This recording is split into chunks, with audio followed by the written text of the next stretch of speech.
Non seulement Bayrou doit sauter, mais il va sauter. Et avec lui, le bouchon de millions de bouteilles de champagne, celles que sabreront des millions de victimes de pédocriminalité qu'on n'a pas cru, qu'on a laissé crever à petit feu dans le déni.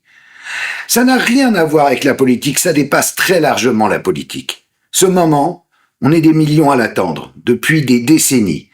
C'est le moment où les masques tombent, où le roi est nu, c'est l'instant de vérité, c'est la vengeance qui se mange froide. Et ça tombe sur Bayrou. Mais ça aurait pu tomber sur plein d'autres, sur toutes celles et ceux qui ont préféré se mettre la tête dans le sable plutôt que d'affronter la vérité. Leurs noms, vous les connaissez, même si les médias n'en parlent jamais, parce qu'ils ont toujours été protégés, évidemment, par le système qu'ils ont eux-mêmes mis en place.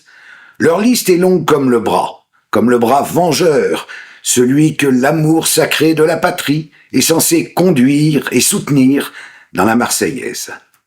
Je pense à Élisabeth Guigou, qui en 2000 a prudemment rangé le CD-ROM de Zandvoort dans un tiroir, celui où 62 parents avaient reconnu leurs propres enfants disparus et à qui on a expliqué benoîtement que c'était des sosies. Cette même Guigou que Macron a eu l'outrecuidance de nommer à la tête d'une commission contre l'inceste, avant de l'en éjecter prestement quand il a compris qu'elle était invitée tous les étés à Sanary, chez Olivier Duhamel, le pédophile qui régentait la vie politique de notre pays. Ce même Macron, qui est empêtré dans sa propre histoire sentimentale, compliquée visiblement à cause de la différence d'âge phénoménale avec sa compagne, a tout fait pour que la pédophilie ne soit jamais sérieusement mise sur la table durant ses 2 mandats. À la place, il a préféré nommer garde des Sceaux Dupond-Moretti, l'ogre d'Outreau, celui qui tétanisait les petites victimes pour tenter de leur faire avouer qu'elles mentaient.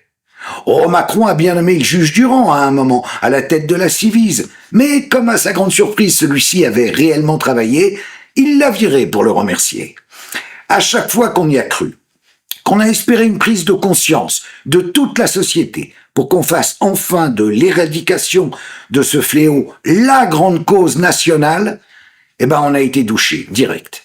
Les assos, lanceurs d'alerte, les députés qui tentaient de se faire entendre, autant de coups d'épée dans l'eau, face au mur du silence des bien-pensants.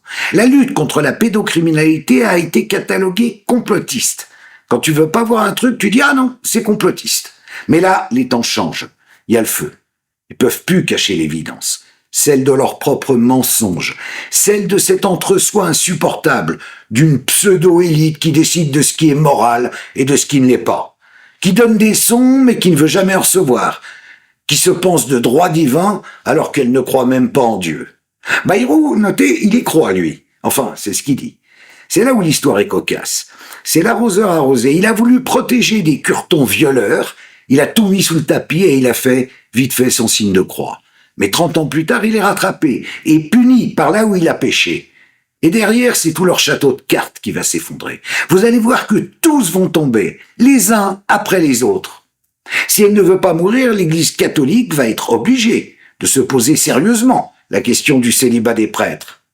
Parce que sinon, c'est qu'elle a rien compris à l'affaire de l'abbé Pierre. Et avec elle, toutes les institutions de ce pays vont devoir faire le ménage et reconnaître leurs fautes. La principale, c'est la culture du secret, de l'omerta, de l'autoprotection. Dans notre pays, un gosse est violé toutes les 3 minutes.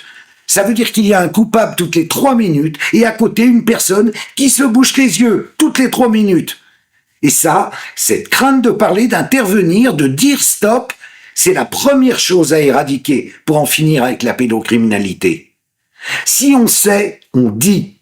Souvent, si on ne dit pas, c'est par peur des ennuis que ça va générer. Et cette peur, il faut la libérer. Elle est partout, elle est même dans nos gènes, parce qu'elle a régné en maître depuis des générations. On gardait ça en famille ou dans l'école, pour ne pas faire de vagues. Il n'y a pas eu de vagues, mais combien il y a eu de noyés? C'est pour eux que Bayrou finira par tomber. Il va payer pour les autres. Et ça va les tétaniser en haut. Ça va forcer nos pouvoirs publics à prendre les mesures qu'on attend, à commencer par l'imprescriptibilité des crimes sexuels commis sur enfants. Aujourd'hui, la justice doit juger vraiment, non seulement en arrêtant de donner du sursis aux coupables, mais surtout en jugeant ceux qui savent et qui ne font rien. Merci de m'avoir écouté.